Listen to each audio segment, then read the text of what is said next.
आज का जो हमारा एक्ट होगा उसका नाम है the pre conception and pre natal diagnostic techniques prohibition of sex selection act 1994। अब कोई भी हम एक्ट शुरू करें, कोई भी हम बात शुरू करें, उससे पहले हमें ये जान लेना चाहिए कि जो गुजरात का पेपर है, कि जो गुजरात में है, गुजरात में एक तो हमको ये एश्योरिटी है कि वहां पर paper as comparison to other state easy आता है। वहां पे अगर आपको डायरेक्ट क्वेश्चन पता है तो आप इजीली वहां पे स्कोर कर सकते हैं, क्योंकि आपका ऑलरेडी सब्जेक्ट गुजरात में लगभग 28 सब्जेक्ट है, 28 सब्जेक्ट है। अब इसमें आपको लॉ भी है, इसमें आपको कंप्यूटर भी है, इसमें आपको रीजनिंग भी है, इसमें आपको इंग्लिश भी है। तो हम मोटा मोटी मानते हैं कि आपके लॉ के 80 to 85 क्वेश्चन आएंगे। अब अगर 28 क्वेश्चन है, अगर हम डिवाइडेशन भी करें तो 3 से 4 क्वेश्चन की डिवाइडेशन बनती है। अब इसके अंदर हम क्या करेंगे, आज मैं आपको ये पूरा एक्ट करवा दूं, करते हैं, कोई टाइम वेस्ट नहीं करेंगे। अब इसके अंदर हमें एक एक करके जो मैं आपको चीजें बता रहा हूं आपको वो सब ध्यान रखनी है। अब पहली चीज क्या बताऊंगा, इसके अंदर चैप्टर है हमारे टोटल 8 चैप्टर है हमारे 8, और इसके अंदर हमारे सेक्शन कितने हैं, तो हम सेक्शन की बात करेंगे तो सेक्शन है इसके अंदर हमारे टोटल 34 सेक्शन है हमारे 34। 2 क्वेश्चन ये बन गए हैं। अब हम एक एक करके चलते हैं।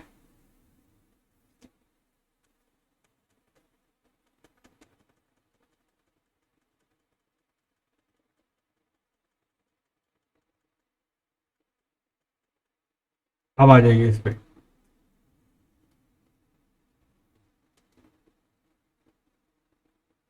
एक्ट आप सभी के पास होगा। अब हम देखते हैं अब क्या लिखा है इसके अंदर।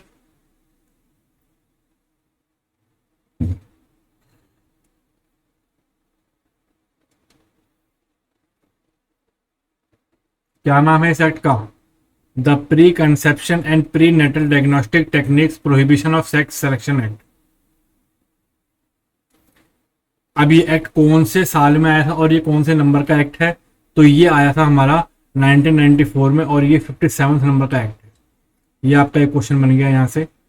एक्ट नंबर 57 कौन से साल में पास हुआ था, 1994 में। और इसकी एनेक्टमेंट डेट क्या थी, तो इसकी एनेक्टमेंट डेट थी 20 सितंबर 1994। अब इसकी एनफोर्समेंट डेट क्या थी, इसकी एनफोर्समेंट डेट थी 1 जनवरी 1996। 1 जनवरी 1996 ये इसकी एनफोर्समेंट डेट थी। अब हम आगे पढ़ते हैं इसके बारे में क्या लिखा हुआ है इसमें। An act to provide for the prohibition of sex selection before और after conception for the regulation of prenatal diagnostic techniques for the purpose of detecting genetic abnormalities, metabolic disorders, chromosomal abnormalities, and certain congenital malformations, sex-linked disorders, for the prevention of their misuse for sex determination leading for female fosterage and for matter concerned therewith or for incidental thereto। मतलब हम सीधा सीधा अगर इसकी बात करें तो जन्म से पहले के लिंग भेद को रोकने के लिए, जन्म से पूर्व लिंग भेद, ऐसा क्यों सर भैया, ऐसा इसलिए होता था ये। अब मान लो किसी ने पहले पता लगा लिया कि उसको जो चाइल्ड होने वाला है वो गर्ल है या कोई बॉय नहीं है, और वो उसको अंदर मार दे, फिर इन सब चीजों को रोकने के लिए ये वाला लॉ बनाया गया। अब हम पढ़ते हैं, आगे बढ़ते हैं इसको। अब हम सेक्शन वाइज सेक्शन पढ़ते जाएंगे। फटाफट पढ़ेंगे, टाइम वेस्ट करने ज़्यादा नहीं करेंगे, और जो जो इंपॉर्टेंट जहाँ जहाँ पे बात आएगी मैं आपको बताता हुआ चलूंगा। बढ़ते हैं सेक्शन नंबर 1। क्या लिखा है? Short title, extend and commencement. Short title लगभग लगभग हर एक्ट का क्या बोलता है कि इस एक्ट का नाम ये कहा जाएगा और ये एक्ट कहां पर लागू होगा, वगैरह वगैरह। अब हम इसके अंदर देख लेते हैं। This act may be called the pre conception and pre natal diagnostic techniques prohibition of sex selection act 1994। मैंने बताया था उसमें ऑलरेडी नाम बताते हैं। अब ये एक्ट जो है पूरे भारत में लागू हो रहा है, और ये वही बात बता रहा हूं जो मैंने इससे पहले वाले एक्टों में भी बता रखी है कि 31 अक्टूबर 2019 से पहले बहुत सारे ऐसे लॉ थे जो जम्मू कश्मीर में लागू नहीं होते थे, ये भी उन्हीं में से एक है। तो इसका मतलब हम ये कह सकते हैं कि 31 अक्टूबर 2019 के बाद जब Jammu and Kashmir reorganisation act enforcement में आया था तो ये एक्ट पूरे भारत में लागू हो गया था। कौन सी डेट के बाद हुआ था? 31/10/2019 से। कौन से एक्ट से?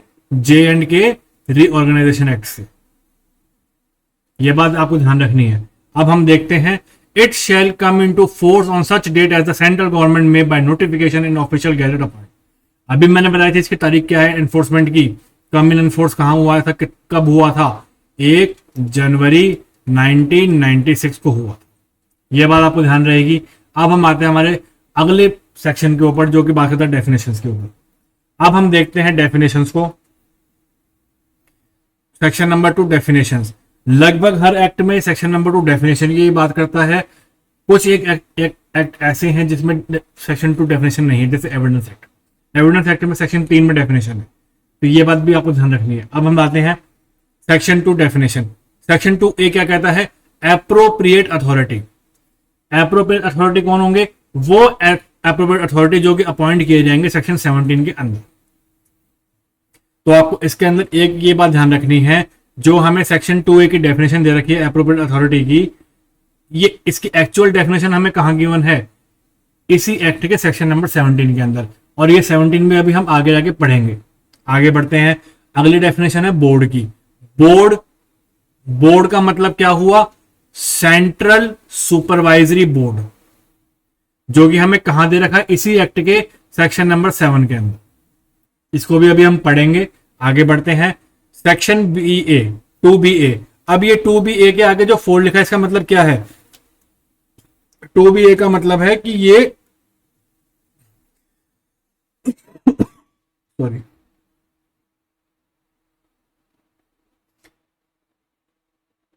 1 जनवरी 1996 से एनफोर्समेंट में आया था। एनफोर्समेंट के साथ लागू हो गया था। अब इसके अंदर क्या हम बात करेंगे? कंसेप्टस की। Conceptus means any product of conception at any stage of development from fertilization until the birth including extra embryonic membrane as well as embryo fetus। इसके अंदर हमें ये देखना है कब से, डेवलपमेंट से, फर्टिलाइजेशन की प्रोसेस से उस बच्चे के जन्म तक। ये हमें इसका बात ध्यान रखनी है। जिस दिन फर्टिलाइजेशन हुई उस दिन से लेकर के उस बच्चे के जन्म तक की पूरी प्रोसेस। अब इसके अंदर एम्ब्रॉयनिक भी आ गया, मेम्ब्रेन भी आ गया और एम्ब्रायो और फोर्टिस भी आ गया। ये थोड़े मैं मान सकता हूं कि साइंटिफिक नेम है, टेक्निकल नेम है, इतना नहीं पूछेगा, लेकिन फिर भी हमें एक बार ध्यान रखना पड़ेगा। आगे बढ़ते हैं। Section 2BB embryo. एम्ब्रायो क्या होता है?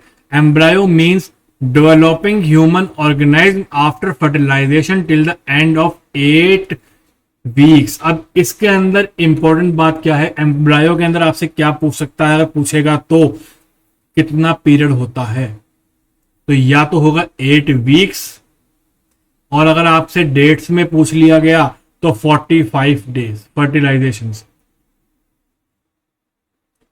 फर्टिलाइजेशन से लेकर 8वें हफ्ते की एंड तक, या फर्टिलाइजेशन से लेकर 45वें दिन की एंड तक की जो प्रोसेस होगी ह्यूमन ऑर्गेनिज्म को डेवलपमेंट करने की, उसको हम बोलेंगे एम्ब्रायो। और ये हमें दे रखे सेक्शन 2BB के अंदर, ये बात ध्यान रहेगी। आगे बढ़ते हैं। फोइटस क्या होता है? ये हमें दे रखा है 2C के अंदर, 2BC के अंदर, sorry. फोइटिस means a human organism during the period of its development beginning on the 57th day from the fertilization। अब देखो फर्टिलाइजेशन से लेकर 45th डे तक या फर्टिलाइजेशन से लेकर 8वें हफ्ते के एंड तक उस प्रोसेस को हम क्या बोलते हैं, एम्ब्रायो।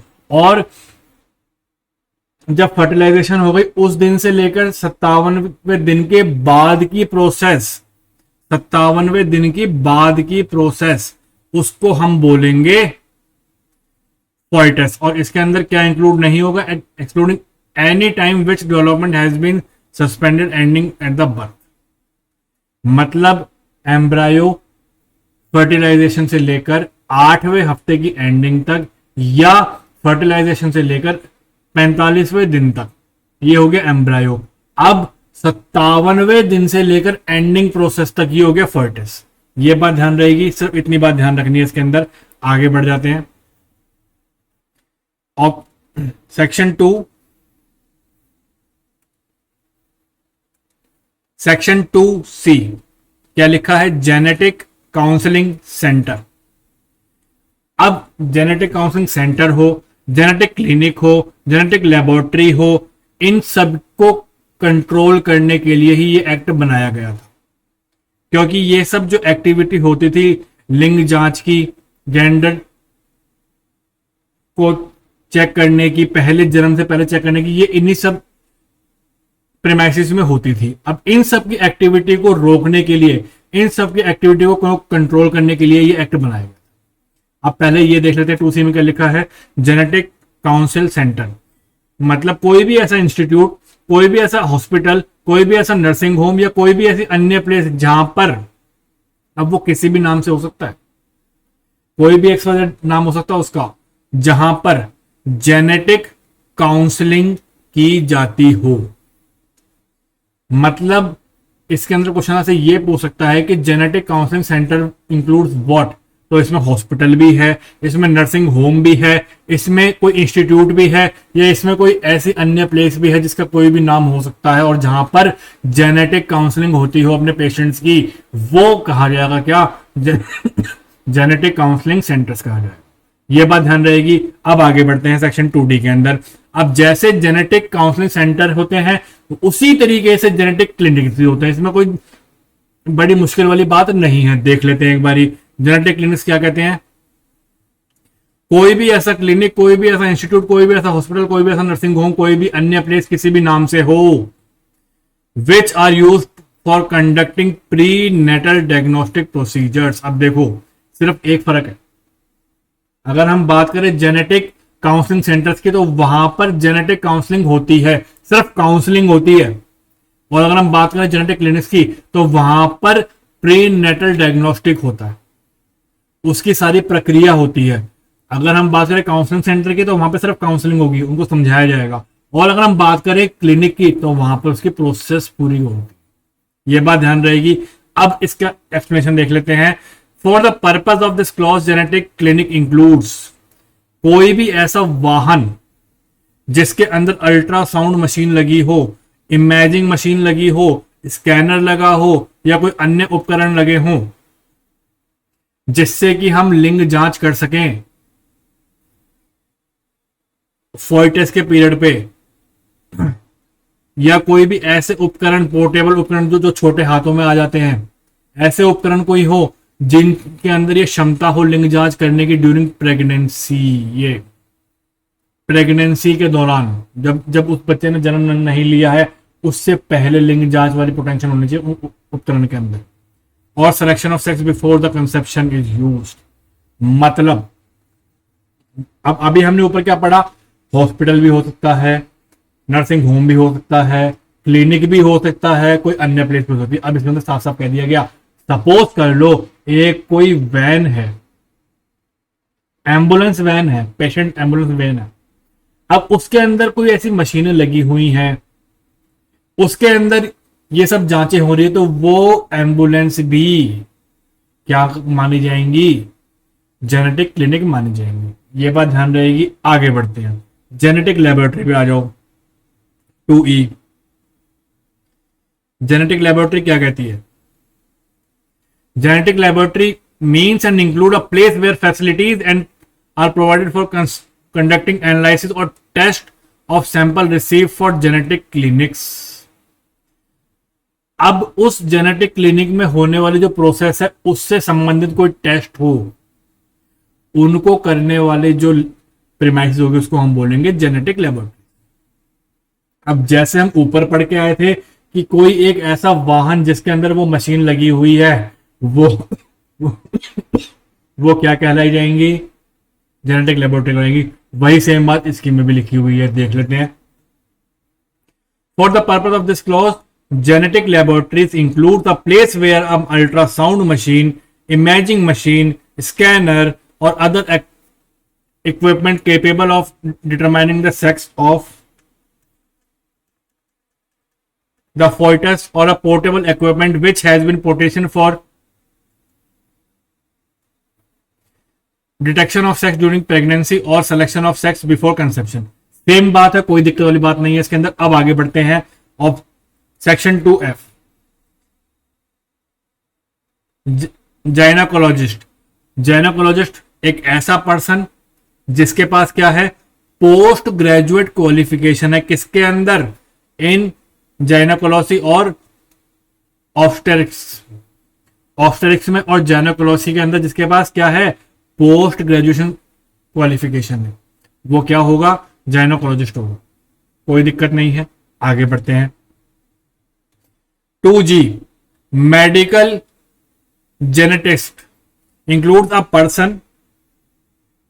कौन सा पर्सन होगा, हु पोजेस अ डिग्री और अ डिप्लोमा इन जेनेटिक साइंस, जिसके पास जेनेटिक साइंस के अंदर, और इसके अंदर भी कौन सी फील्ड में, सेक्स सिलेक्शन और प्री नेटल डायग्नोस्टिक टेक्निक्स के फील्ड के अंदर, जिसके पास डिप्लोमा या जिसके पास डिग्री हो और उसके पास कम से कम कितने साल का एक्सपीरियंस होना चाहिए, और have experience not less than 2 years, कम से कम 2 साल का एक्सपीरियंस उसके पास होना चाहिए।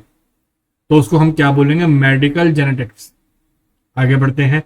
अब इसके अंदर क्या होगा, उसने जब वो जो क्वालिफिकेशन है वो किसके अंडर आनी चाहिए, any one of the medical qualification recognise under Indian medical council act. हालांकि इतने ट्रिकी क्वेश्चन नहीं पूछेगा लेकिन हमें ध्यान होना चाहिए।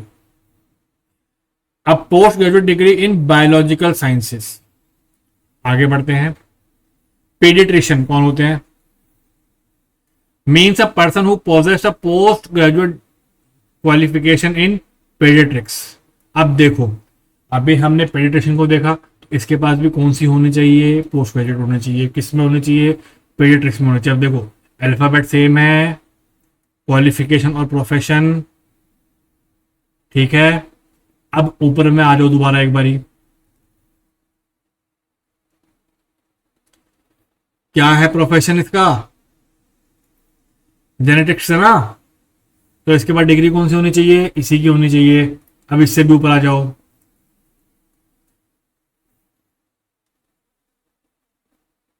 क्या प्रोफेशन है, जाइनेकोलॉजिस्ट है।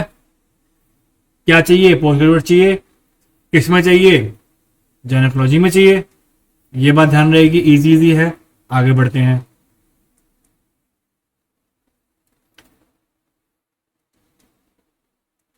अब देख लेते हैं एक बारी, प्री नेटल डायग्नोस्टिक प्रोसीजर्स। जिस एक्ट के बारे में पढ़ रहे थे मेन चीज तो अब आई है, देखते हैं।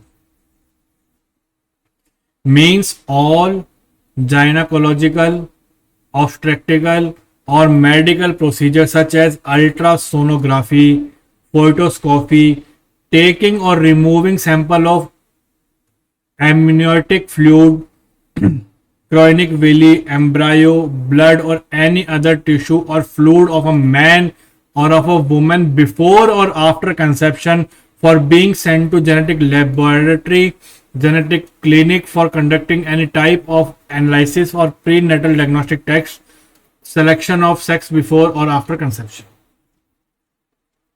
मतलब सिंपल सी भाषा में थोड़ा सा समझ लो कि जेनेटिक्स लेबोरेटरी के लिए, जेनेटिक क्लिनिक्स के लिए, जेनेटिक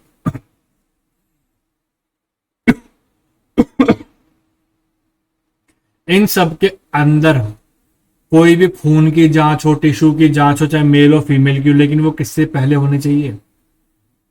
जन्म से पहले होनी चाहिए बच्चे के। तो वो सारी प्रोसीजर को हम क्या बोलते हैं? प्री नेटल डायग्नोस्टिक प्रोसीजर बोलते हैं। और इसी को कंट्रोल करने के लिए एक्ट बनाया गया है, ये बात ध्यान रहेगी। अब प्री नेटल डायग्नोस्टिक टेक्निक्स क्या होती हैं? Include all pre natal diagnostic procedure and pre natal diagnostic test. मतलब टेक्निक्स के अंदर सारे टेस्ट आ गए, टेक्निक्स के अंदर सारी प्रोसीजर आ गए। अब टेस्ट क्या होते हैं वो हम आगे देखते हैं।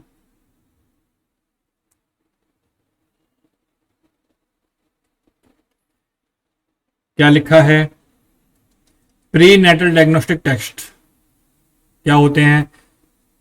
ऊपर वाली बात सेम लिखी हुई है, अल्ट्रासोनोग्राफी ऊपर लिखी थी।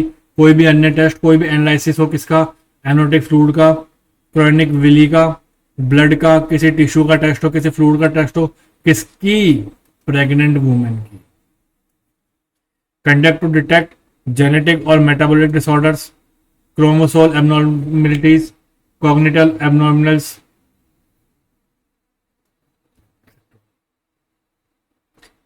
हीमोग्लोबिन की कोई रिपोर्ट हो, उससे संबंधित बात कर रहा है।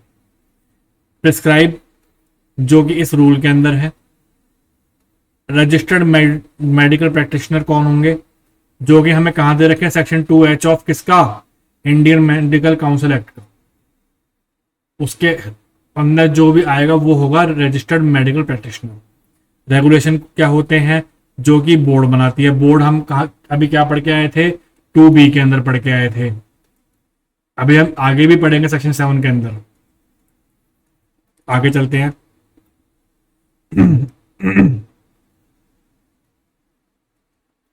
आगे लिखा है sex selection includes any procedure, any technique, any test, any administration, any prescription, any provision of anything for the purpose of ensuring or increasing the probability that embryo will be of particular sex। आगे बढ़ते हैं। Sonologist और imagine specialist, जो उस machine को operate कर सके, जो उसको ऑपरेट करने के बाद टेस्ट निकाल सके, रिजल्ट निकाल सके, तो वो होता है sonologist. A person who possesses any one of the medical qualification recognised under medical council act और who poses a post graduate qualification under ultrasonography.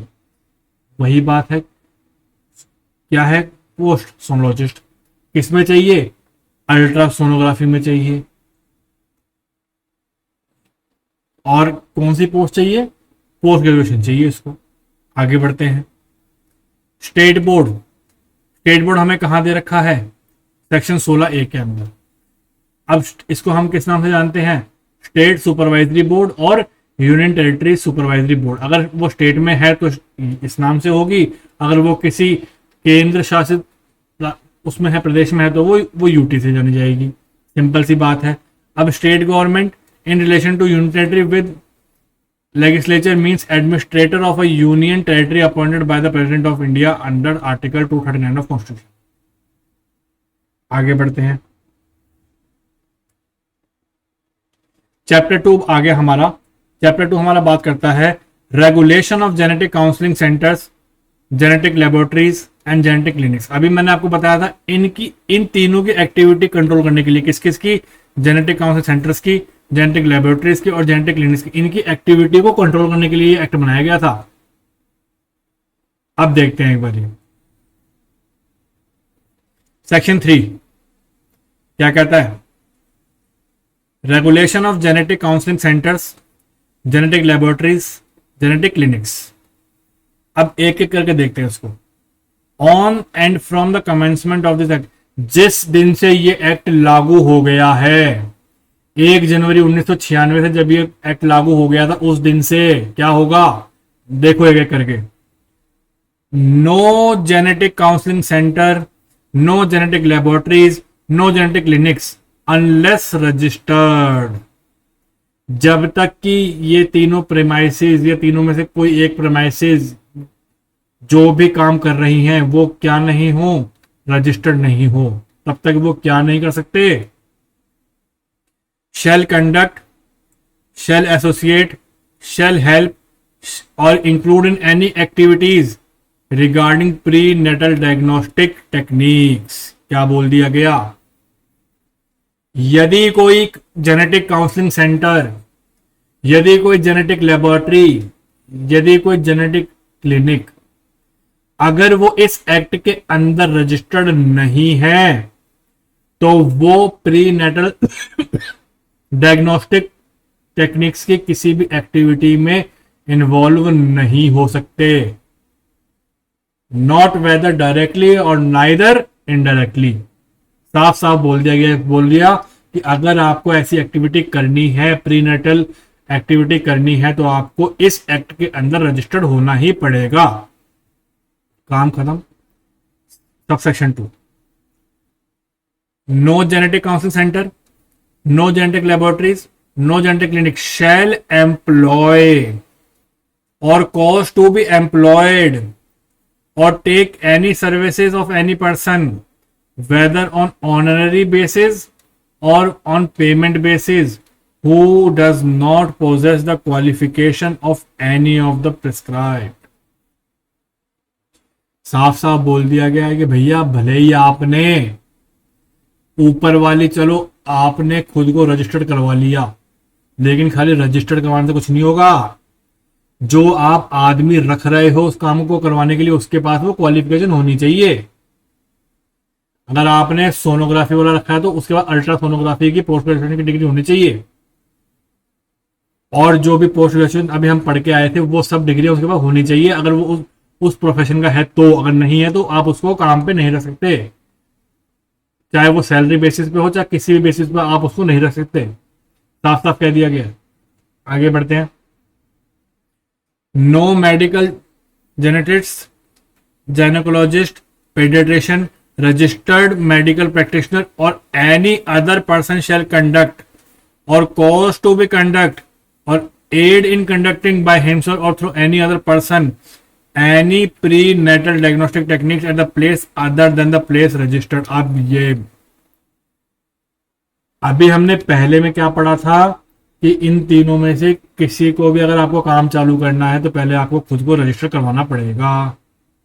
दूसरे में इसने क्या बता दिया, आपने अगर रजिस्टर करवा भी लिया है लेकिन जब आप उसके अंदर आप पर्सन रख रहे हो उसके पास वो डिजायर्ड क्वालिफिकेशन होनी चाहिए. अब तीसरे में क्या बोल दिया गया, वो पर्सन क्वालिफाइड है, कोई दिक्कत नहीं है, लेकिन वो अपना काम उसी प्रीमाइसेस में करेगा जो कि इस एक्ट के अंदर रजिस्टर्ड है. किसी और प्रीमाइसेस के अंदर वो काम नहीं कर सकता. साफ साफ बोल दिया गया है. तो ये हमारा सेक्शन यहां पे कंप्लीट होता है. आगे बढ़ते हैं. सेक्शन 3A क्या कहता है, प्रोहिबिशन ऑफ सेक्स सिलेक्शन, जो कि इसका मेन मोटिव है इस एक्ट का. No person including a specialist or a team of a specialist in a field of infertility shall conduct or cause to be conduct or aid in conducting by himself or any other person sex selection on woman or a man or a both on any tissue, embryo, conceptus, fluid or gametes derived from either or both of them. भैया जो आपने उन mail या उस female में से जो भी आपने ये टिश्यू एम्ब्रायो वगैरह कलेक्ट किए हैं उसमें से आप सेक्स सिलेक्शन नहीं कर सकते. साफ साफ मना कर दिया गया है. चाहे वो स्पेशलिस्ट हो, चाहे वो उसकी टीम का कोई मेंबर हो, चाहे वो कोई और आदमी हो, चाहे उसके बिहाफ पे कोई काम कर रहा हो, कोई भी हो, सबको मना कर दिया है. आगे बढ़ते. 3B prohibition on sale of ultrasound machine to person, to a laboratories, to a clinic not registered under this act. मतलब क्या बोल दिया गया, कोई भी अगर ऐसे क्लिनिक खुले हुए हैं, कोई भी ऐसी लैब खुली हुई है, कोई भी ऐसा पर्सन है जो इस एक्ट के अंदर रजिस्टर्ड नहीं है, तो उसको इस टेक्निक में यूज होने वाली जो मशीनें हैं वो तक भी नहीं दी जाएंगी, वो खरीद भी नहीं सकता. No person shall sell any ultrasound machine, or any imaging machine, any scanner or any other equipment capable of detecting sex of the fetus of any genetic counseling center, genetic laboratories, genetic clinic or any other person not registered under this act. मतलब अगर आपको ये मशीनें खरीदनी है तो आपको इस एक्ट के अंदर रजिस्टर्ड होना पड़ेगा। आगे बढ़ते हैं।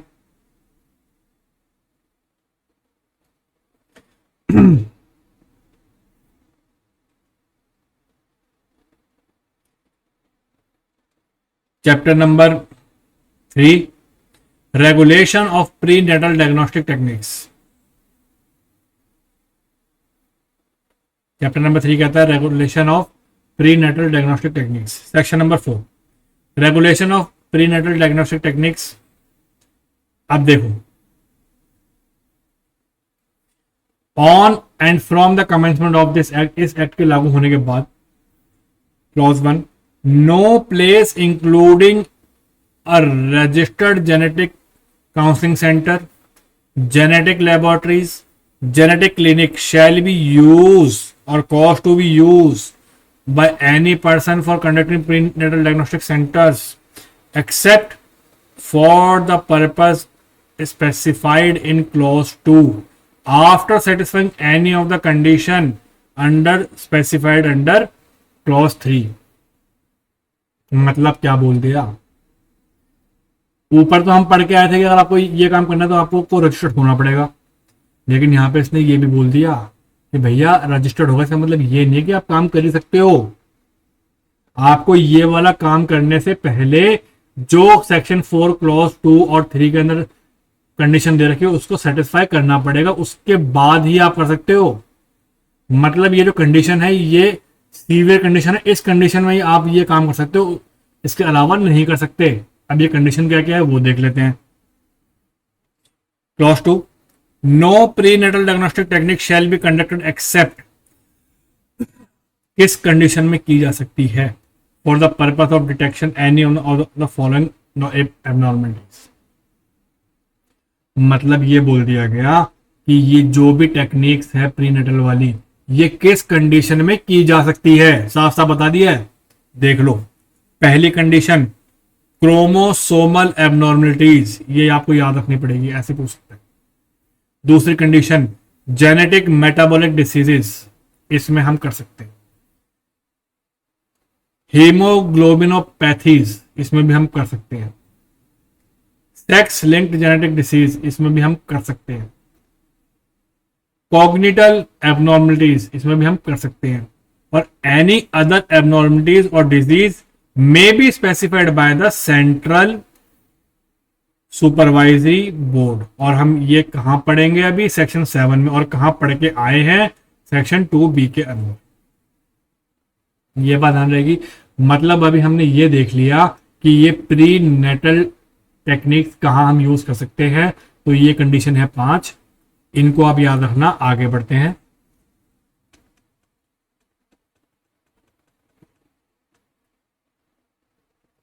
और क्या कंडीशन है? No pre natal diagnostic technique shall be use और conducted unless the person qualified to do so satisfy for the reason to be recorded in writing that any of the following condition are fulfilled. मतलब जो आदमी इस test को कर रहा है, जो प्रोफेसर इस काम को कर रहा है, उसको भी रिकॉर्ड करना पड़ेगा, लिखित में रिकॉर्ड करना पड़ेगा कि वो ये काम क्यों कर रहा है। और इसके लिए भी कंडीशन सेटिस्फाई करनी पड़ेगी। क्या है कि वो जिस औरत का, जिस प्रेग्नेंट लेडी का कर रहा है वो 35 साल से ऊपर हो। दूसरा, जो जिस महिला का वो कर रहा है, the pregnant lady was undergone 2 और मोर स्पॉन्टेनियस एबॉर्शन और फॉइटल लॉसेस। जिस लेडी का वो कर रहा है उसके 2 या उससे अधिक बार एबॉर्शन हो रखे हो पहले, और उसको कोई अन्य लॉस भी हो रखे हो, उसी कंडीशन में हो सकता है। आगे बढ़ते। अगला, the pregnant women had been expose to potentially teratogenic agent such as drugs, radiation, infection, chemicals. इनसे अगर वो महिला ग्रसित है तो हो सकता है. The pregnant woman or her spouse has a family history of mental retardation, physical disformities such as spasticity or any other genetic disease. उस महिला को या उसके हस्बैंड को कोई जेनेटिक बीमारियां हो उस केस में हो सकता है. और एनी अदर कंडीशन में भी स्पेसिफाइड बाय द बोर्ड, उस केस में हो सकता है. आगे बढ़ते हैं. Provided that a person conducting ultrasonography on a pregnant woman shall keep complete record thereof in a clinic in such a manner as may prescribe, or any deficiency or inaccuracy found therein shall amount to contravention of provision of section 5 or section 6 unless contrary is proved. मतलब जो आदमी ये ultrasonography कर रहा है उस महिला के ऊपर, उसको ये सब रिकॉर्ड रखना पड़ेगा कि मैंने ये क्यों किया, मैंने ये कितनी महिलाओं पे किया, और उस तरीके से रखना पड़ेगा जिस तरीके से उस राज्य सरकार ने उसको बोल रखा है. और अगर वो इसको नहीं करता है, प्रॉपरली मेंटेन नहीं करता है, तो वो माना जाएगा उसने सेक्शन 5 और सेक्शन 6 का वायलेशन किया है. अभी 5 और 6 क्या है वो अभी हम आगे पढ़ेंगे. अगला देखते हैं. No person including a relative or a husband of a pregnant woman shall seek or encourage the conduct of prenatal diagnostic techniques on her except for the purpose of specified in clause 2. मतलब बोल दिया गया कि उस महिला का कोई relative हो या उस महिला को या उस महिला का कोई हस्बैंड हो, उसी की परमिशन से हो सकता है और कुछ नहीं. अब आ जाओ सेक्शन 5 के अंदर. अब प्री नेटल अगर हमें एक्टिविटी करनी है तो ऐसे नहीं कर देंगे, उसके लिए हमें महिला की सहमति भी लेनी पड़ेगी. देख लो क्या लिखा सेक्शन 5 के अंदर. Written consent of a pregnant woman and prohibition of communicating the sex of foetus. लिखित में परमिशन लेनी पड़ेगी. No person referred under clause 2 of section 3 shall conduct the prenatal diagnostic procedure unless he had explained all known side effect after side effect such procedure to the pregnant woman concerned. अगर उसके ऊपर हमें वो technique करनी है तो उस case में उससे पहले हमें क्या करना पड़ेगा, उस महिला को उस इलाज से पहले के होने वाले कोई साइड इफेक्ट या उस इलाज के होने वाले बाद होने वाले कोई साइड इफेक्ट, उन सब के बारे में हमें उस महिला को जानकारी देनी पड़ेगी. अगला. He has obtained in prescribed form her written consent to undergo such procedure in a language which she understand. जो भी वो परफॉर्म कर रहा है उसे उस महिला से लिखित में कंसेंट लेनी पड़ेगी, और वो कंसेंट ऐसी होनी चाहिए जिसको कि वो महिला समझ सके. कोई टेक्निकल कोई हार्ड लैंग्वेज नहीं होनी चाहिए, इजी लैंग्वेज होनी चाहिए जो कि इजीली अंडरस्टैंडेबल हो किसके, उस महिला के. आगे बढ़ते हैं. और उसकी एक कॉपी महिला को दी जाएगी. A copy of written consent obtained under section 2B, ये वाली गिवन टू प्रेग्नेंट वुमेन दी जाएगी. आगे बढ़ते हैं. No person, including the person containing prenatal diagnostic procedure, shall communicate to the pregnant woman concerned of a relative or any other person of sex of foetus birth signs in any other matter. कोई communication नहीं होगा test होने के बाद. आगे बढ़ते हैं.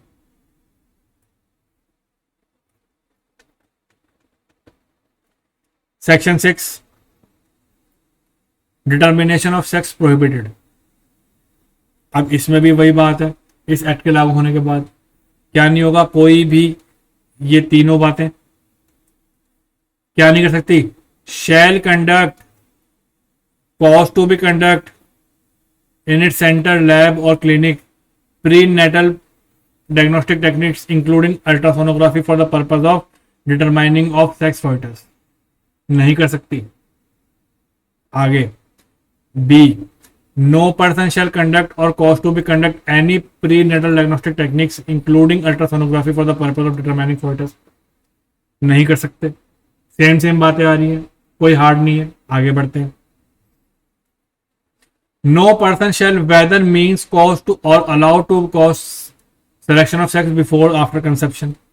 नहीं कर सकते। ऊपर भी हम पढ़ के आए थे नहीं कर सकते, इसमें नहीं कर सकते, कोई बड़ी बात नहीं है। अब हम आते हैं चैप्टर नंबर 4 के अंदर। अब ये चैप्टर थोड़ा इंपॉर्टेंट है। ये किसकी बात करता है? Central supervisory board. और अभी हम इससे पहले कहां पढ़ के आए थे? 2B के अंदर पढ़ के आए थे, बोर्ड के अंदर। अब इस चीज को हम विस्तार में पढ़ेंगे, ये इंपॉर्टेंट है।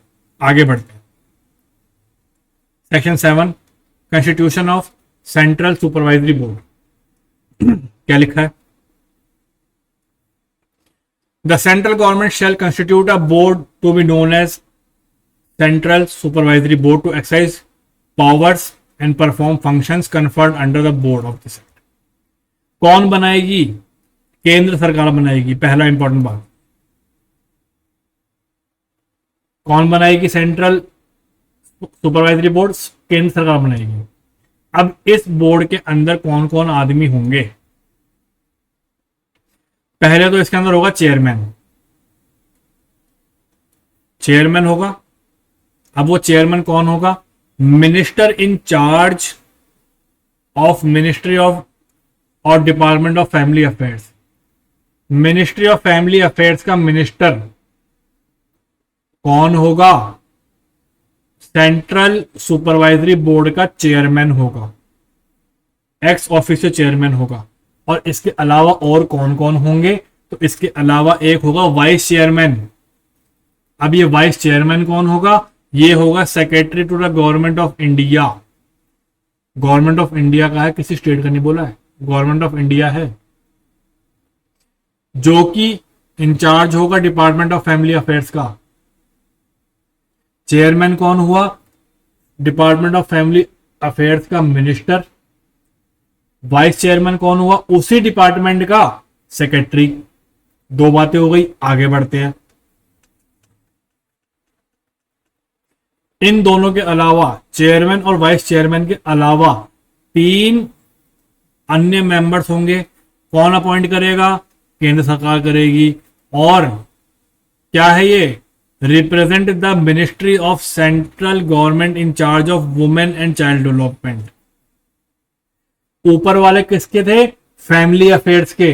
अब ये जो अन्य मेंबर्स हैं 3, ये किसके हैं? Women and child development affairs के हैं, लीगल अफेयर्स के हैं और legislative department law and justice के हैं, इंडियन सिस्टम ऑफ मेडिसिन के। मतलब ऊपर हम किसकी बात करी थी? ऊपर हमने बात की थी फैमिली एंड डेवलपमेंट अफेयर्स की बात की थी। अब इसके अंदर इनके अलावा 3 मेंबर और होंगे, जो कि किसके होंगे?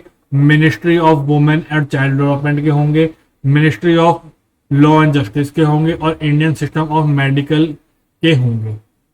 ये 3 आदमी हो गए। आगे बढ़ते हैं। इनके अलावा कौन होगा? Director general of health service. किसका? केंद्र सरकार का। और इसके अलावा अन्य 10 मेंबर और होंगे। कितने होंगे? 10। 10 members to be appointed by the central government. और 5 विभाग से 2-2 आदमी लिए जाएंगे, 2 each of from the following. अब वो 5 विभाग क्या है? एमिनेंट, कौन सी फील्ड से लिए जाएंगे? एमिनेंट मेडिकल जेनेटिक्स हो, इसके होंगे 2 आदमी। एमिनेंट जेनेकोलॉजिस्ट और ऑब्स्टेट्रिशियन और एक्सपर्ट ऑफ स्त्री रोग प्रसूति तंत्र हो, इसके हो गए 2 आदमी। एमिनेंट पीडियाट्रिशियन हो, इसके भी 2 आदमी हो गए। एमिनेंट सोशल साइंटिस्ट हो, इसके भी 2 आदमी हो गए। और representative of women welfare organisation, इसके भी 2 आदमी हो गए। हर डिपार्टमेंट से 2-2 आदमी लिए जाएंगे, टोटल 10। और पार्लियामेंट से 3 महिलाएं ली जाएंगी, 3 वुमेन मेंबर ऑफ पार्लियामेंट, जिसमें से 2 कहां से होंगी? लोकसभा से, हाउस ऑफ पीपल से। और 1 कहां से होंगी? काउंसिल ऑफ स्टेट, राज्यसभा से। उसके अलावा 4 अन्य मेंबर हैं जिनको कि अपॉइंट कौन करेगी, फिर से केंद्र सरकार, by the rotation to represent the state and the union territories, 2 in alphabetical order and 2 in reverse order. Provide that no application under this clause shall be made except on the recommendation of the state government as the case may be the union territories. इसके लिए recommendation किसकी चाहिए, केंद्र सरकार की, ये important है। आगे, any officer not below the rank, हाँ ये important, not below the rank of joint secretary or equivalent to the central government in charge of family welfare who shall be the member of secretary. member secretary बनने के लिए क्या चाहिए, कम से कम joint secretary की पोस्ट होनी चाहिए। आगे बढ़ते हैं, सेक्शन 8 में लिख दिया गया है कार्यकाल कितना होगा,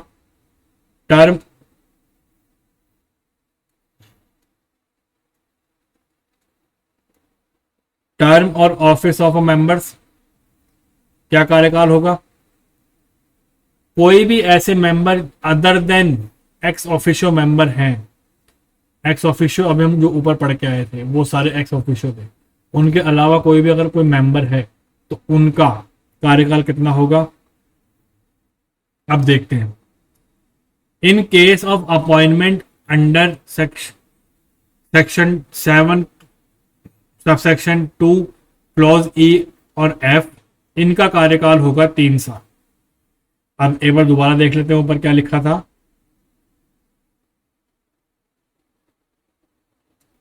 ई की अगर हम बात करें, ई में 10 मेंबर्स की बात थी, इन सब का कार्यकाल कितना है, 3 साल। एफ की बात करें, 3 महिलाएं थी पार्लियामेंट से, 2 लोकसभा से, 1 राज्यसभा से, इनका भी कार्यकाल कितना है, 3 साल। ये बात ध्यान रहेगी। अब जो जी है, जो 4 अन्य मेंबर थे जिनको कि केंद्र सरकार अपॉइंट करती, इनका कार्यकाल होगा 1 साल। ये बात ध्यान रहेगी क्योंकि अभी आगे यही बात बोलने वाला है।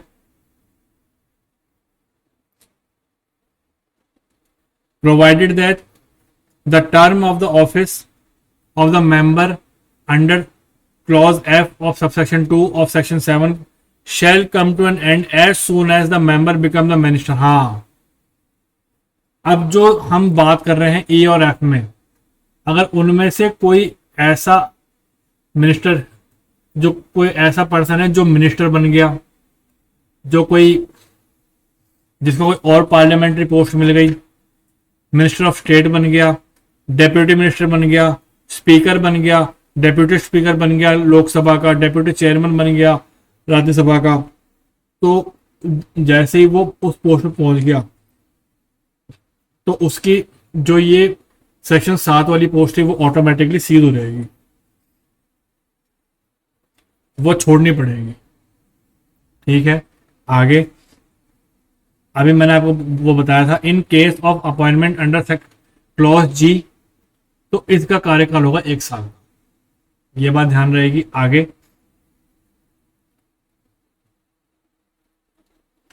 आगे कहता है,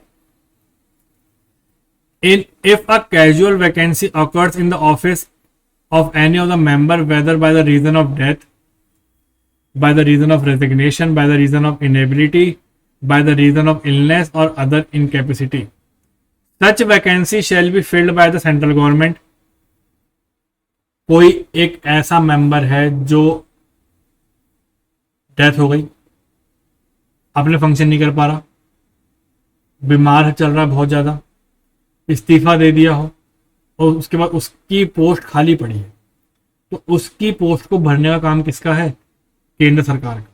कैसे भरेंगी, फ्रेश अपॉइंटमेंट से भरेंगे, और जो आदमी अपॉइंट हुआ है उनकी जगह पर वो उस ऑफिस को होल्ड करेगा। कब तक, अब सपोज कर लो मिस्टर एक्स है, ये ऑफिसर थे, इनका कार्यकाल था 5 साल का, लेकिन ये भाई साहब 1 साल में टपक गए, 4 साल का पेंडिंग पड़ा है। अब क्या है, केंद्र सरकार मिस्टर वाई को अपॉइंट कर रही है, तो इनका कार्यकाल 5 साल का नहीं है, इनका कार्यकाल 4 साल का है। ये बात समझ में आनी चाहिए। The reminder of the term of the office of the person in whose place he is appointed, X की जगह पर अपॉइंट किया गया है ना इसको, और एक्स का भी 4 साल का बाकी है, तो वाई को भी 4 साल ही मिलेंगे। ये बात ध्यान रहेगी। आगे बढ़ते हैं।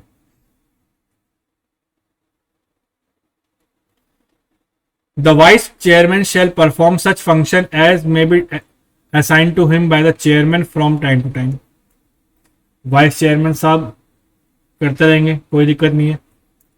The procedure to be followed by the member in discharge of the function shall be such may be prescribe. जिस तरीके से दिया गया उस तरीके से काम करना आपको। Section 9, meeting of the board. The board shall meet at such time place and shall observe such rules of procedure in regard to transaction of a business in its meeting including quorum of such meeting may be provided by the regulation। इसके अंदर कोई specified नहीं है, जो ये board set करेगा उसके according होगा। कुछ स्पेसिफाइड नहीं है कि 6 महीने में मीटिंग हो, लेकिन अब आ जाओ नीचे। Provided the board shall meet at least once in a 6 month, मतलब ये इंपॉर्टेंट है, ये आपसे पूछ सकता है। 6 महीने में कम से कम एक मीटिंग होनी चाहिए। ठीक है, आगे बढ़ते हैं। The chairman in his absence the vice chairman shall preside the meeting of the board. इस मीटिंग को लीड कौन करेगा? चेयरमैन। चेयरमैन नहीं है तो वाइस चेयरमैन। अब भैया ऐसा भी तो हो सकता है कि वाइस चेयरमैन भी ना हो, तो क्या होगा? आ जाओ नीचे। For any reason, chairman or vice chairman is unable to attend any meeting of board, तो any other member chosen by the member present, जो उस टाइम पर मीटिंग में प्रेजेंट है आदमी, वो जिस आदमी को चूज करेंगे वो आदमी चेयरमैन और वाइस चेयरमैन की जगह पर लीड करेंगे। आगे बढ़ते हैं। जो भी क्वेश्चन पुट अप किए जाएंगे उनका सॉल्यूशन वोटिंग के द्वारा निकाला जाएगा और वो वोटिंग का रिजल्ट मेजॉरिटी में होगा। और अगर इन केस मान लो 10 लोग हैं, उन्होंने उनमें से 5 लोगों ने तो दिया यस को फेवर में दिया और 5 लोगों ने नो को दिया। अब यहां पर सिचुएशन आ गई टाई की। अब इस सिचुएशन में जो आदमी उस मीटिंग को लीड कर रहा है, चाहे वो चेयरमैन हो, चाहे वो वाइस चेयरमैन हो, या चाहे वो पर्सन है जिसको कि लोगों ने नॉमिनेट कर रखा था वहां पे, उसका वोट फाइनल वोट माना जाएगा। देख लेते हैं। All question which come up before any meeting of the board shall decided by the majority of the vote of the members present in the voting and in event of equality of vote the chairman और in his absence the person presiding shall have the exercise of second और casting vote. वही बात है, कोई दिक्कत नहीं है। Member other than ex officio member shall be receive such allowances if any from the board as prescribed। जो ex officio के अलावा मेंबर्स हैं उनको जो रेम्युनरेशन मिलेगा वो जो बोर्ड ने तय कर रखा है उनके मानकों के आधार पर मिलेगा, कोई दिक्कत नहीं, मिलना भी चाहिए। Section 10, vacancy etcetera not to be invalidate proceeding of the board.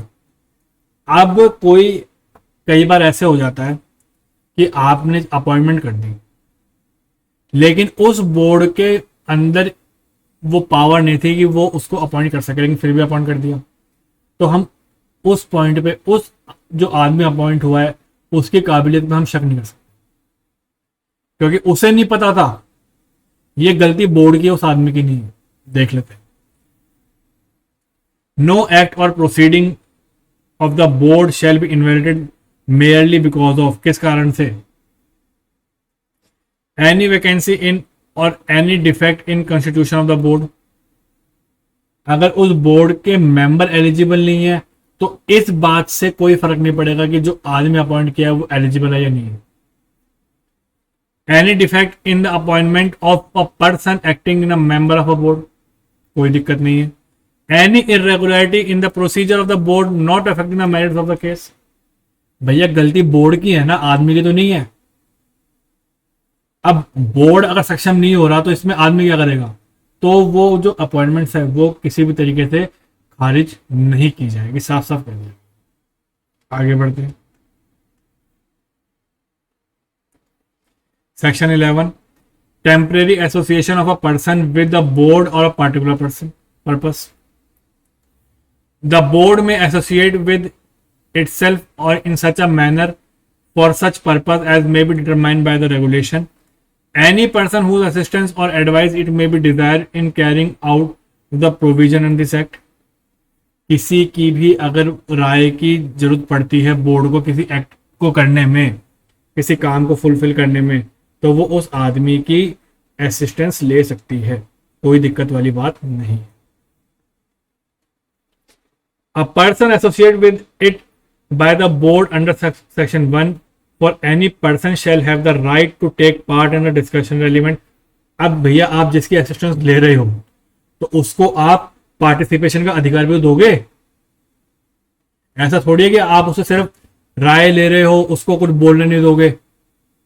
अगर कोई उसके सजेशन है तो आपको उसको लेने ही पड़ेंगे, पार्टिसिपेशन भी उसका जरूरी होगा। तो वही बात बोल दी इसने, to the purpose but shall not have the right to vote. वो जो आदमी आपको असिस्ट कर रहा है वो अपने सजेशन रख सकता है, अपनी बात रख सकता है, लेकिन उसके पास वोटिंग का अधिकार नहीं है। And shall not be member of any other purpose. वो सिर्फ एज असिस्टेंट आपके काम कर रहा है, ना तो वो मेंबर है और ना वो कोई वोट का अधिकार रखता है। ये बात भी समझ में आती है। अब आ जाओ सेक्शन 12 के अंदर, appointment of officers and other employees of the board. अब यहां पर हम ऑफिसर्स की अपॉइंटमेंट कर रहे हैं, ऊपर हम बोर्ड की बात कर रहे थे, अब हम ऑफिसर्स पे आ गए हैं। देख लेते हैं। For the purpose of enabling it efficiently और डिस्चार्ज इस फंक्शन। किसी भी बोर्ड को सही तरीके से काम करने के लिए उसके अंदर उसके ऑफिसर्स होने चाहिए, एम्प्लॉय होने चाहिए, सब कुछ होने चाहिए। अब कैसे कैसे होंगे? बोर्ड में subject to such regulation may be made in itself appoint whether on deputation or otherwise. किसी भी तरीके से अपॉइंट कर सकती है भैया, साफ साफ कह दिया गया है। सच नंबर ऑफ ऑफिसर, नंबर भी फिक्स नहीं है, जो बोर्ड को सही लगेगा उतने करेगी, 1 करे, 2 करे, 20 करे, 50 करे, 100 करे, वो बोर्ड के ऊपर बात है। और other employees as it may consider necessary. Board को 1000 चाहिए तो 1000 लेके कोई दिक्कत नहीं है। आगे बढ़ते हैं। Provided that appointment of such category of officer may be specified in such regulation shall be subject to approval of central government। बस एक कंडीशन है, अगर हमें उस ऑफिसर को अपॉइंट करना भी है तो उसके लिए पहली अप्रूवल किसकी चाहिए भैया? सेंट्रल गवर्नमेंट की चाहिए। केंद्र सरकार अगर अप्रूव करेगी तब जाके उसकी अपॉइंटमेंट होगी, वरना नहीं होगी। साफ साफ कह दिया गया है। आगे बढ़ते हैं। एवरी ऑफिसर और other employee appointed by the board shall subject to such condition or service and shall be entitled to such remuneration as may be specified in the regulation। जो भी रेगुलेशन में स्पेसिफाइड कर रखा है उस उतनी उनको मानदेय मिल जाएगा, तनख्वाह मिल जाएगी, सैलरी मिल जाएगी, जो भी आप बोल सकते हो वो मिल जाएगा। आगे बढ़ते हैं। Section 13, authentication of order and other instruments of board. अब इसके अंदर देखना, जो भी ऑर्डर होंगे उसके ऊपर साइन चलेंगे किसके? चेयरमैन के। और जो भी नेगोशिएबल इंस्ट्रूमेंट्स इशू होंगे उसके ऊपर साइन चलेंगे सेक्रेटरी के। सिर्फ ये बात ध्यान रखनी है। इसके अंदर देख लेते हैं एक बारी। All orders, all decisions of the board shall be authenticated by the signature of a chairman. ठीक। और any other member authorised bye the board in its behalf. अगर चेयरमैन नहीं है तो जो बोर्ड ने अपॉइंट कर रखा आदमी वो कर देगा। किस पे करेगा? किसी भी ऑर्डर पे या किसी भी फैसलों पे किसके साइन होंगे? चेयरमैन के होंगे। अब आगे बढ़ते हैं। All other instrument issued by the board such as shall be authenticated और signature of the member secretary. क्या कहा था मैंने? कोई ऑर्डर हो, कोई डिसीजन हो, उसके ऊपर साइन कौन करेगा? चेयरमैन। और कोई और इंस्ट्रूमेंट है इसके अलावा उनके ऊपर कॉल करेगा मेंबर सेक्रेटरी के लिए। सिंपल सी बात है, आगे बढ़ो। सेक्शन 14 किसकी बात कर रहा है? Disqualification for appointment of members. अब भैया कुछ ऐसे भी तो सिचुएशन आ जाती है कि हम उस आदमी को बाहर निकाल देंगे। किस किस कारणों से हम बाहर निकाल देंगे देख लेते हैं। A person shall be disqualified for being appointed as a member.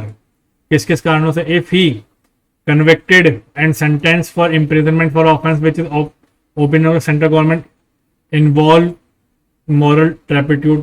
भैया वो किसी अपराध में लिप्त है, उसको सजा हो गई है और केंद्र सरकार को लगता है कि भैया अब ये इसके लायक नहीं है तो हटा देगी, कोई बात नहीं है। आगे इज अनडिस्चार्ज इंसॉल्वेंट, दिवालिया हो गया तो हटा देगी, कोई बात नहीं। अनसाउंड माइंड का है, सक्षम नहीं है, और अनसाउंड माइंड कौन डिक्लेयर करेगा? कोर्ट करेगी, तो भी हटा दिया जाएगा। हैड बीन रिमूव और dismiss from the service of the government, सरकार ने अपनी सेवाओं से उसको हटा दिया, तो भी उसको हटा दिया जाएगा। और अगर सरकार को लगता है कि भैया इस आदमी का कोई पर्सनल इंटरेस्ट है, कोई पेक्यूनरी इंटरेस्ट है, इसको फायदा हो रहा है, अपने फायदे के लिए काम कर रहा है, तो भी हटा देगी। In opinion of the central government such financial और other interest in the board is likely to affect prejudicially और discharge by him function of the member. लगता है सरकार को भैया मेंबर बन के अपना फायदा कर रहा है तो हटा देगी, कोई दिक्कत नहीं है।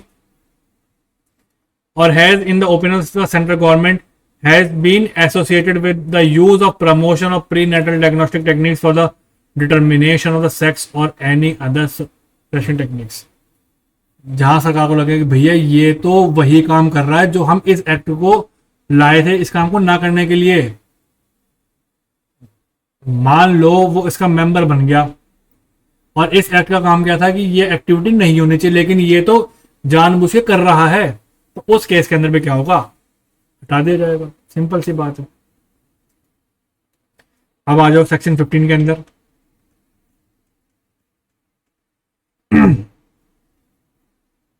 अब जो आदमी अपॉइंट हुआ है क्या वो दोबारा रीअपॉइंट हो सकता है? तो देख लेते हैं क्या लिखा है सेक्शन 15 के अंदर। Subject to the other terms and condition of service of may be prescribe, any person ceasing to be a member shall be eligible for the reappointment of such member. हर आदमी हो सकता है, लेकिन कौन नहीं हो सकता देख लो। Provided that no member other than the ex officio. Ex officio तो हो सकता है, मतलब सीधी सीधी बात है, लेकिन अब एक्स ऑफिशियो के अलावा जो आदमी है वो लगातार 2 बार रीअपॉइंट नहीं हो सकते। Shall be appoint for more than 2 consecutive terms. मतलब एक्स ऑफिशियो हो सकता है 2 बार ही, एक्स ऑफिशियो के अलावा कोई और आदमी मेंबर है वो लगातार 2 बार नहीं होंगे। साफ साफ कह दिया गया। आगे आ जाओ section 16 function of board. Board कौन सा? सेक्शन 7 वाला बोर्ड। उसके फंक्शन देखने हमें क्या क्या होंगे भैया। लोगों में अवेयरनेस फैलानी है, जो रूल्स एंड रेगुलेशन बने हैं उसको रिव्यू करना है, इम्प्लीमेंटेशन में लाना है, और ऐसी पॉलिसी बनानी है जिससे कि इसका और हम अच्छे से काम कर सकें, और कोई अगर इसका वायलेशन कर रहा तो उसको हमें सजा देनी है। ये सब काम है। ये मैंने आपको एक जनरल नाम बता दिया, अब इसको हम इसमें एक्ट में पढ़ लेते हैं, देख लेते हैं करके। The board shall have the following function, namely पहला, केंद्र सरकार को एडवाइस करेगी, पॉलिसियां बनाएंगी, किससे संबंधित? प्री नेटल डायग्नोस्टिक टेक्निक से संबंधित। इसका कोई मिसयूज हो रहा है तो उसके बारे में एडवाइस करेगी, पहला फंक्शन हो गया। दूसरा, जो लॉ बने हैं उसको रिव्यू करेगी, मॉनिटर करेगी, उसका इम्प्लीमेंटेशन किस तरीके से हुआ है वो देखेगी, और कोई रिकमेंडेशन होगी तो वो उसको देगी कि आपको इस एक्ट के अंदर ये चेंजेस करने चाहिए, वो बता देंगी, कोई बात नहीं। लोगों में जागरूकता फैलाएगी, to create public awareness against the practice of a pre conception sex selection और pre natal determination of sex foetus, leading of female foetus, कोई दिक्कत नहीं है।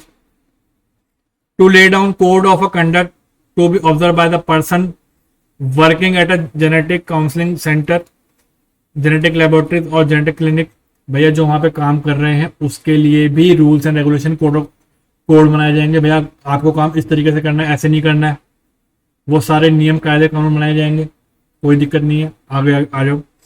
To oversee the performance of the various bodies constitute under the act, इस act के अंदर जो bodies बनी गई है उनके कार्य को भी देखेगी कि कोई बॉडी अपना काम ढंग से कर रही है या नहीं कर रही है, नहीं कर रही तो क्यों नहीं कर रही है, क्या दिक्कत है, वो सब बात देखेगी। And take appropriate steps to ensure it proper effective implementation, कोई दिक्कत नहीं है। और इसके अलावा कोई अन्य काम अगर उसको लगता है कि ये होने चाहिए तो वो भी फंक्शन उसके करेंगे, कोई दिक्कत वाली बात। अब हम आते हैं सेक्शन 16A में।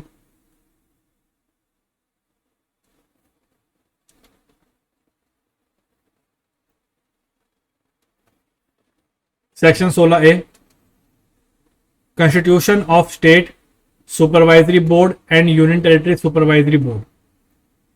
साथ में हम क्या पढ़ के आए थे, constitution of central supervisory board, और 16A में हम क्या पढ़ रहे हैं, स्टेट और यूनियन टेरिटरी सुपरवाइजरी बोर्ड पढ़ रहे हैं। सिंपल सी बात है, जो हम वहां पढ़ के आए थे वो की वो हमें यहां पढ़नी है, देख लेते हैं।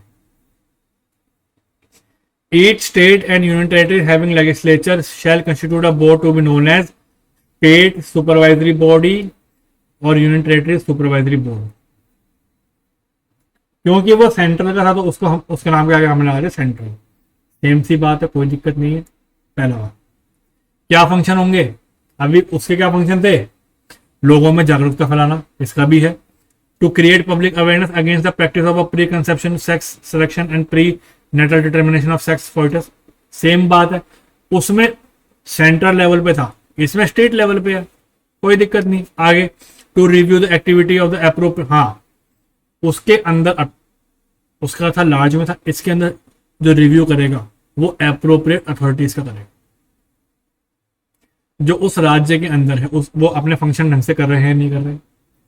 मॉनिटरिंग की बात है, to monitor the implementation of provision of act and rules to make suitable recommendation relating to thereof, same बात है। To send such consolidated reports as may be prescribed in the respect of various activities undertaken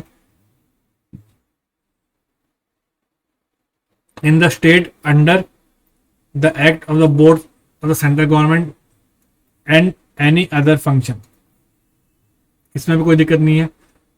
recommendation वहां भी भेजी थी, recommendation यहां भी भेज रहे हैं, कोई दिक्कत नहीं है।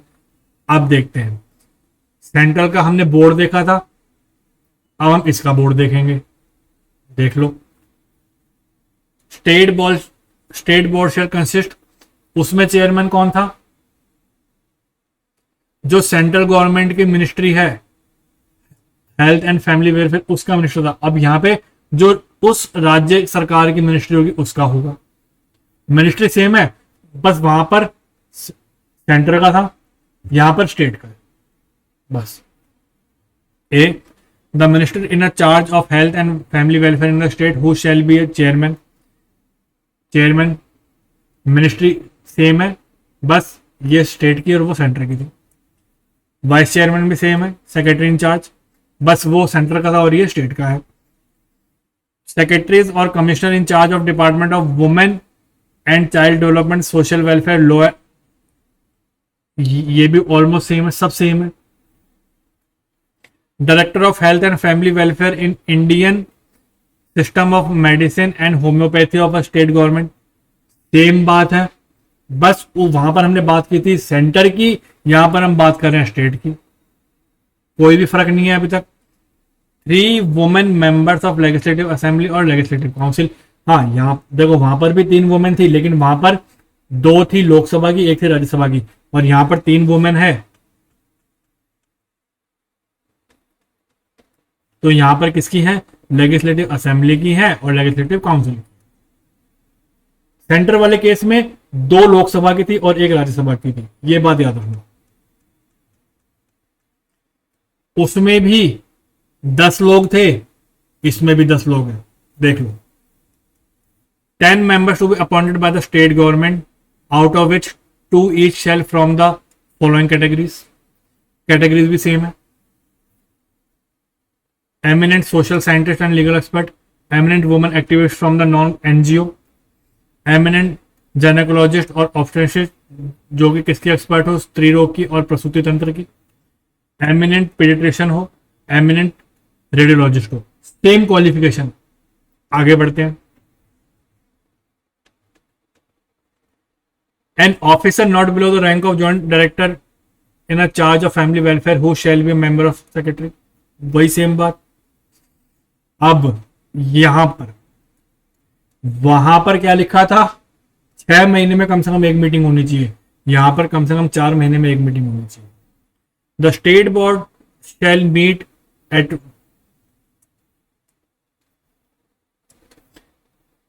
The state board shall meet at least once in a 4 month, और सेंटर वाले में वंस इन अ 6 मंथ, ये डिफरेंशिएशन रहेगा।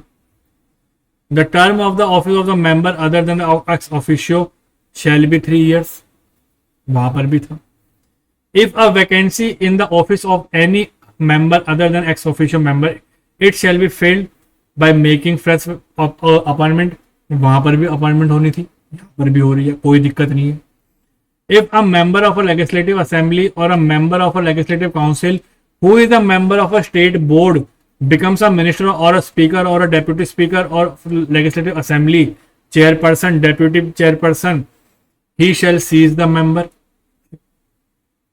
वहां पर भी उसने अपनी सदस्यता छोड़ी थी, यहां पर भी इसको अपनी मेंबरशिप छोड़नी पड़ेगी, कोई दिक्कत नहीं है। बस वहां पर हम बात कर रहे थे सेंट्रल लेवल पे, यहां पर हम बात कर रहे हैं स्टेट लेवल पे, सिर्फ इतनी सी बात ध्यान रखनी है, पॉइंट बिल्कुल सेम है। आगे बढ़ते हैं।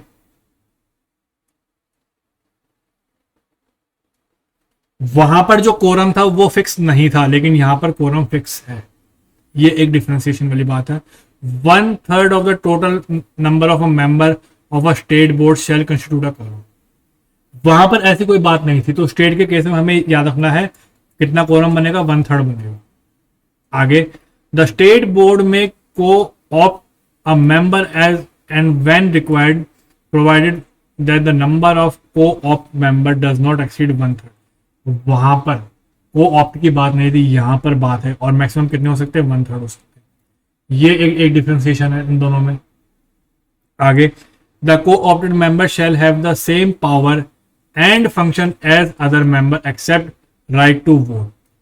अब अगर आपको ध्यान होगा तो ये को ऑप्ट मेंबर जो है वो क्या कर रहे हैं, सिर्फ असिस्टेंस कर रहे हैं, और असिस्टेंस वाली बात में हम सेंट्रल गवर्नमेंट के केस में पढ़ के आए थे, और वहां पर भी उनको राइट टू वोट नहीं था, सिर्फ पार्टिसिपेशन का वोट था, पार्टिसिपेशन का राइट था। आगे सेम बात, चले आगे आगे बढ़ते हैं।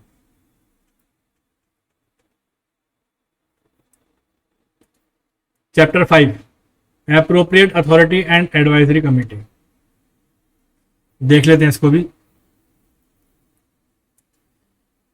क्या कहता है। एप्रोप्रिएट अथॉरिटी और advisory committee, the central government shall appoint, कौन करेगी, केंद्र सरकार, by notification in the official gazette, कितने कर सकती है, 1 or more appropriate authorities for each union territories for the purpose। मतलब अगर appropriate authorities की बात आती है कहां पर अपॉइंटमेंट देने की, यूटी में देने की, तो इस केस के अंदर कौन करेगा अपॉइंटमेंट, केंद्र सरकार करेगी।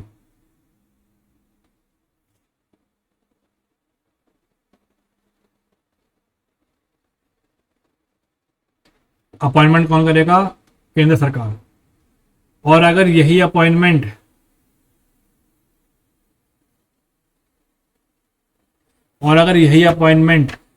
स्टेट गवर्नमेंट में होनी है तो कौन करेगा, स्टेट गवर्नमेंट करेगी। देख लो, the state government shall appoint by notification of official gazette 1 or more appropriate authorities for the whole और a part of a state, पूरे राज्य के लिए भी कर सकती है या किसी पर्टिकुलर पार्ट के लिए भी कर सकती है। कौन करेगा, राज्य सरकार करेगी। For the purpose of act having regard to intensity of a problem of pre natal sex determination leading the fail foetus, कोई दिक्कत नहीं। The officer appointed as a appropriate authorities under subsection 1 and 2 shall be, कौन होंगे, when appointed for a whole state और UT consisting of following 3 members, 3 आदमी तो होंगे ही होंगे। पहला चेयरमैन होगा। चेयरमैन कौन हुआ? ऑफिसर किस रैंक का होना चाहिए? कम से कम joint director of health and family welfare का होना चाहिए, कम से कम रैंक होनी चाहिए। तो वो क्या बनेगा? वो बनेगा चेयरमैन।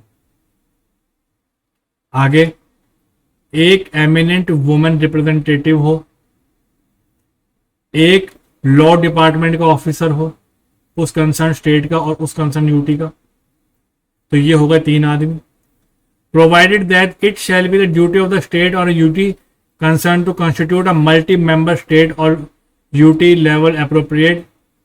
हाँ, जिस दिन ये एक्ट बना उस दिन से 3 महीने के अंदर अंदर कोई भी राज्य हो, कोई भी यूटी हो, उनको 3 महीने के अंदर अंदर ये कमेटी बनानी पड़ेगी। टाइम पीरियड इंपॉर्टेंट है, 3 महीने के अंदर अंदर। आगे बढ़ते हैं।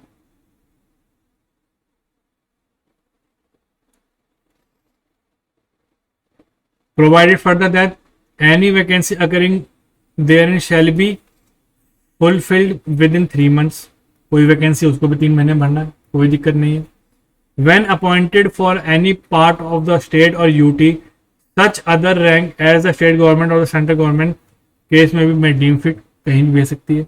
The appropriate authority shall have the following function। क्या होंगे?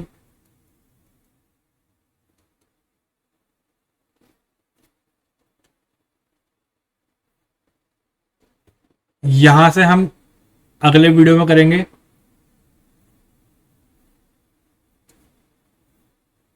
इस पार्ट से हम अगले वीडियो में करेंगे। तब तक के लिए thank you very much. Goodbye and take care.